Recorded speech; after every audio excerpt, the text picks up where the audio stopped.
and for clarity of speech, I will need to use it to speak clearly. Perhaps you're finding this is okay.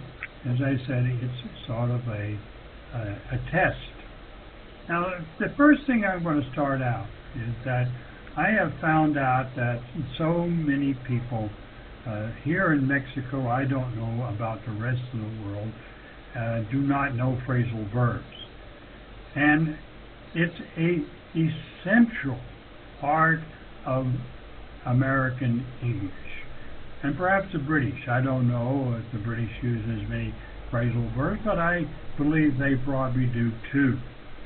So I'm going to do this lesson, and hopefully it will whet your appetite for more, because there are a lot of phrasal verbs. There are hundreds of them, and they need to be known in order to be able to really understand and write English. Now, I have a little thing up here right now. You can say, to the student, and I'm going to read it. Phrasal verbs are a combination of ordinary verbs like put, take, come, and go, and particles like in, out, on, and off. They are a very important part of everyday English. I will say that again. They are a very important part of everyday English. Okay? Every student of English needs a basic understanding of the most common phrasal verbs and also common nouns and adjectives made from phrasal verbs. Okay? So I want to emphasize that, since a lot of people don't believe that phrasal verbs is part of English, but it is an essential part of English. Now I go down here and say that most phrasal verbs are not informal. They are not slang, and they are not improper for educated speech. I say that again. Most phrasal verbs are not informal, not slang, and not improper for educated speech or formal writing. Exactly the opposite is true. Most phrasal verbs are acceptable at all levels of spoken or written English. In fact, for many of the phrasal verbs in this textbook or in this lecture, there is no alternative to the phrasal verb. There is no other way to say it. Okay, I hope you all have got that. Okay, so let me go on down then a little bit further, and let's take a look at the beginning of phrasal verbs. Actually, I want to go up a little bit this part.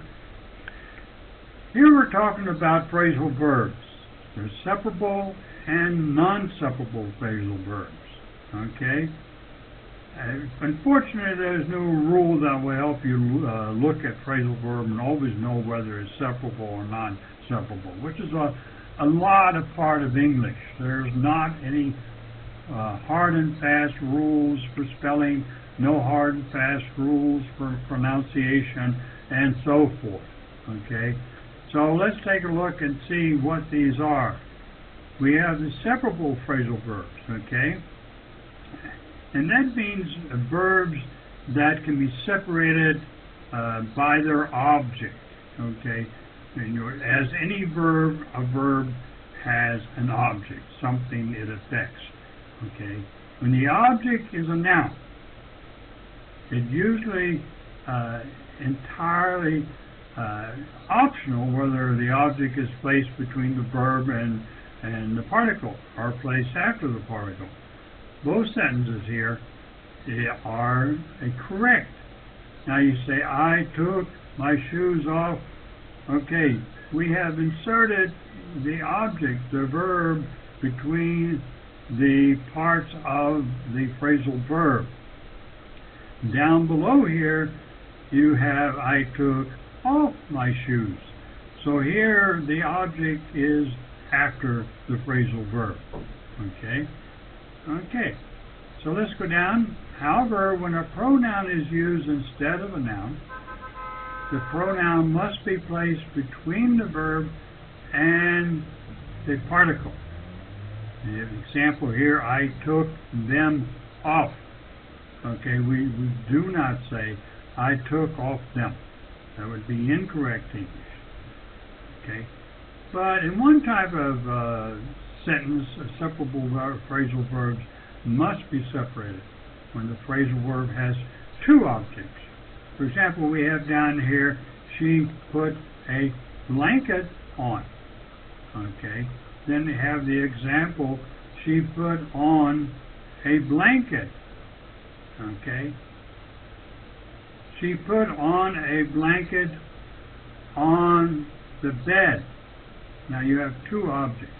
She put a blanket on the bed. It's not correct to say she put on a blanket to bed. That would not be very good. Okay? Then we have what we call non-separable verbs.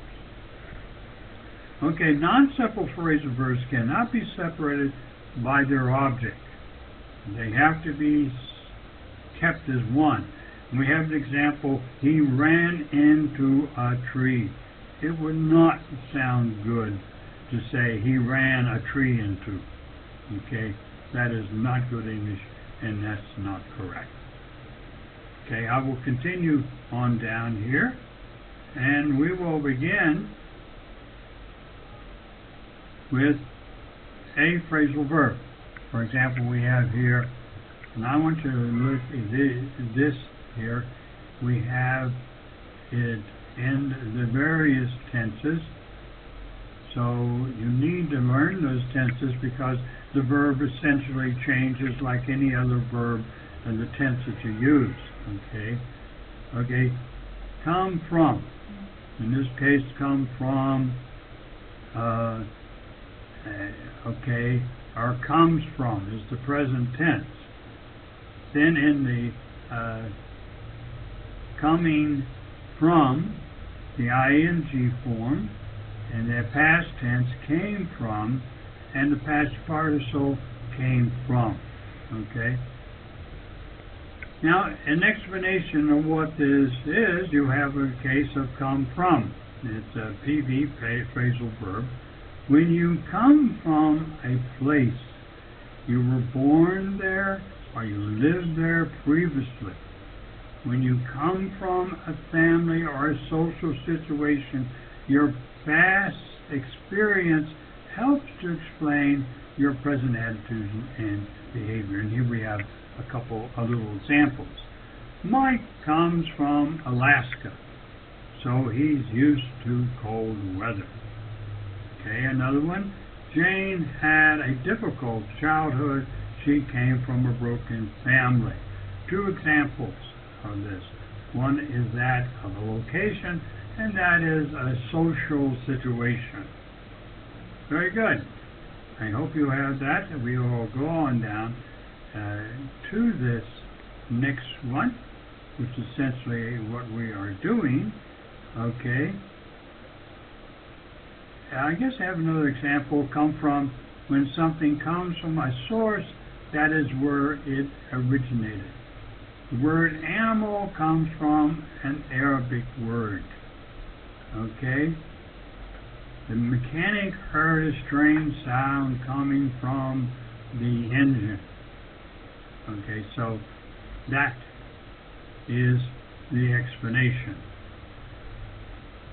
Let's go down to now figure out. Now you'll notice the dots there, which means that that it is a separable phrasal verb. Okay.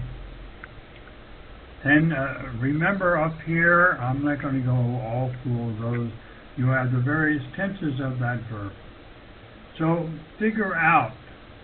The object can be, in this case, a noun or a noun clause. When you figure out something such as the answer to a question, solution to a problem, or why a person is a certain way or acts a certain way, you think about and succeed in understanding.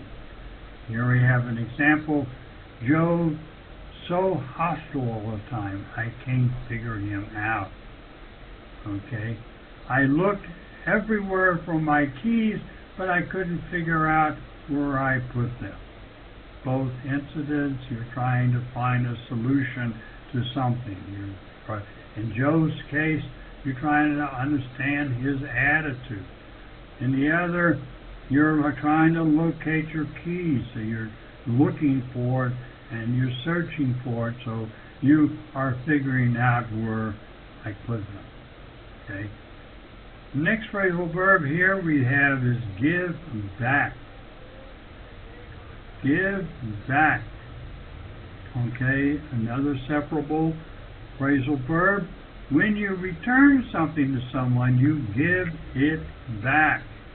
Notice that it, the object, is between give and back. Can I use your pen? I'll give it back after the test. Another example, Timmy, give that toy back to your sister right now. The next one is look for. These are very common ones that are used, and so they are very essential to know. And as you can see in this writing, there is no other way to explain it really. Well, maybe you could use some other words in this case, but essentially many Americans will use the phrasal verb and not the simpler word. Okay, you have here look for. When you look for things or people, you try to find them. You can say, I'm trying to find him. I understand that. But there are some phrasal verbs where even that will not work. Maybe it will take a long phrase or an explanation. These phrasal verbs are shortcuts to long explanations. So they are very handy, and Americans love them. I looked for, here we have the past tense. I looked for you at the party, but I didn't see you. The next one, excuse me, can you help me? I'm looking for 303 Main Street. Okay, here, you're searching for something, you're trying to find something. One is a person, the second is a place. Go down to the next one, put on. As you can see, put on is a separable verb. These dots in this book indicates that it is separable. Okay, put on. When you place something on or apply something to your body, you put it on. Here are some examples here. I put on my new dress before going to the party. Now you see, there was not separated. Dress, of course, is new dress is the object, or dress is the object of this verb, and it's put on is just as one word. But down here we have Harry forgot to put suntan lotion on, and now he's red as a lobster. Now you can see that we put the object between put and on. Okay, it would not be correct to say put on. He forgot to put on. Well, it would be put on suntan lotion. But it's your choice between this one and this one. Here we have another example of put on. It has many different other meanings. When you place something on or apply something to another surface, you put it on. I put the book on the table. Here we have the object between put and on. Jerry put too much fertilizer on his lawn, and now he has to cut it twice a week. Then we have another one to put on. Put on. When you attach or affix something to another thing, you put it on. Okay? The Wilsons put a new roof on their house last year. Okay, then the next one is I told the tailor to put red buttons on the dress he's making for us. Let's go down further to the next one, the last put on. Put on, when you put on weight, you gain weight. And I think that's self-explanatory, okay? I put on a lot of weight. Just going down here, we have a little sentence here to explain that. Did you see Mike? He's put on so much weight that I didn't recognize him. Finally, we come down here. I need to go on a diet. I've been putting on a lot of weight lately. Number 5, put on. When you organize or perform something for other people, entertainment such as a play or a concert, you put it on. Okay? The club put on a show to raise money for the party. Okay, the opera hasn't been put on in more than 200 years. And then finally, number 6 is put on. In the case of informal, is when you put people on, you kid them or tease them, make fun of them. You're having a joke at their expense. You won the lottery. Come on, you're putting me on. And the other one, don't put me on. Tell me the truth. Okay. And put on, something done with intention of fooling or deceiving people is I put on. Right? He didn't really win the lottery. It was all a big put on to impress his girlfriend. You can say he lied about it. Yes, I know there's other words, but we will get into the words before you know it, when it's not so easy to substitute something for it. A very simple word or something like that. Now, I know this is used a lot in English, you know, all those are used a lot, and this is used a lot. Run into. When you're dividing and hit another vehicle or something near the road, such as a tree or a telephone pole, you run into it. Okay? Al was driving too fast and he ran into a telephone pole. Or, I was run into by a drunk driver. Okay, run into, in past participle. Okay, run into.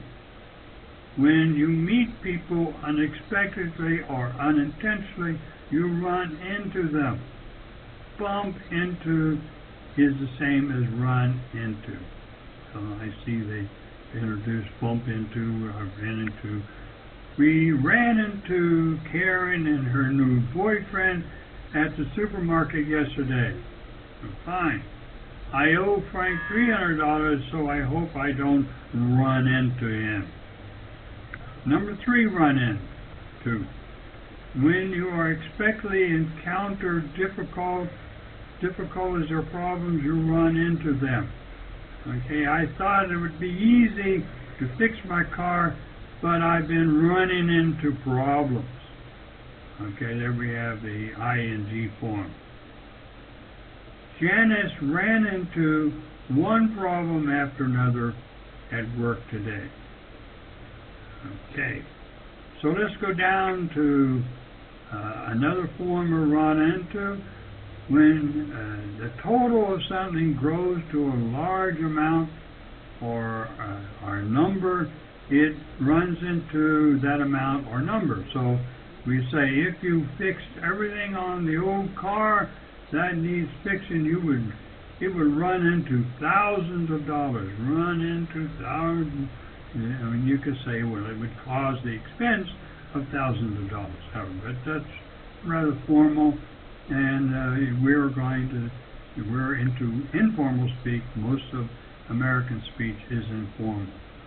the number of starving people in the country ran into millions. Coming up, show up. When you appear somewhere, you show up. Turn up is similar to show up. Okay? So let's go down and take a look at some of those examples. The reason why there's space because different pages. I was supposed to meet my sister for lunch, but she hasn't shown up yet. Okay, over 100 people showed up for the news conference. Number 2, show up. When something appears or becomes visible, it shows up. It's hard to photograph polar bears because they don't show up well against the snow. Okay, the spots won't show up until the last minute. And then we go down to the next one, and the next one is take off. Okay, when you remove something from your body or you take it off. I was tired when I got home that I took my shoes off. As you can see, it's a separable phrasal verb, and went straight to bed. Take off your shoes. You're getting mud on the floor, and here it's not separated, but it's used as a single form. Number 2, take off. When you remove something from a surface, you take it off. Remember, we say use one word, put it on, and you take it off, okay? I took the book off the table. You need to take the old wax off the floor before you wax it again. Number 3, take off. When you remove something from something it is attached to or affixed to, you take it off. Alfonso always takes the skin off chicken before he cooks it. After Jane took the flat tire off her bicycle, she put on a new one. Number 4, take off. When you take time off from work or study, you do something different instead of working or studying. I can't work tomorrow. I have to take the day off for some tests at the hospital. Or the company always lets us take the week between Christmas and New Year's Day off. Finally, we come down to more take off. It's a very common word used. We take off. When an airplane leaves the ground and flies up into the air, it takes off. Our plane took off an hour late because of the snow. Put on your seatbelt. We're taking off now. Take off. Take off is when an airplane leaves the ground and flies up into the air. The takeoff was delayed because of the snow. And that's a noun, take off. Take off, when a business or other organized activity becomes very successful, it takes off. The new restaurant business is taking off because it got a good review in the newspaper. If the business takes off, we could make a lot of money. Okay, number 7, takes off, informal. When you leave suddenly or quickly, you take off. Let's see those examples.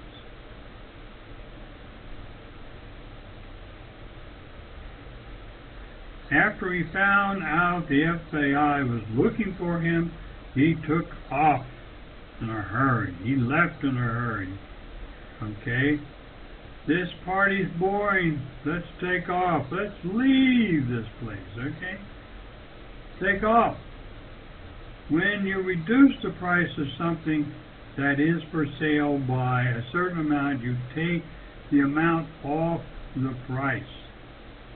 The sign in the store window said, every Monday take 10% off all marked prices. And here we have the car. Dealer took $2,000 off the price. And now, folks, we're going to do some exercises. I don't think I'm going to go through and do these. It's a lot of fun, but I think mainly I want to give you the definitions. If you request from me, I will send you the quiz so you can do it yourself. I don't want to make this too long. I simply want to introduce you to the idea, the concept of phrasal verbs. And I'm a little bit annoyed that many people think phrasal verbs are unnecessary part of English. In my experience here in Mexico City, I have yet to find one student who knows phrasal verbs. Now, part of the problem here, and I think in other countries, is that English is taught by non-native speakers of English. Here in Mexico, you can take a one-year course and you're a teacher of English, but you don't know English, really, to teach it thoroughly, and especially to the advanced level, where many people have to be in order to conduct business in the United States.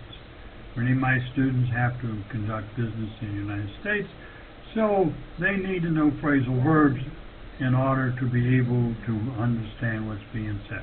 I've had some of my students come back to conferences in the United States and essentially said, I didn't understand one word they talked about. I just couldn't get the concept. And many reasons why is because they use phrasal verbs. But they also use idiom and slang. And this is all part of English, and if you're really going to be a serious speaker of English, and if you're going to conduct business throughout the world, it must, and especially in the United States, it's most essential that you have all those other parts that many non-native speakers do not teach. Okay, this is Don Appel at Uncle Sam English. I'm going to now close this, and it will be available in video if you want to download it. This is a private one, and if you send me an email, I will gladly allow you to download it. So I'll see you much at the next class.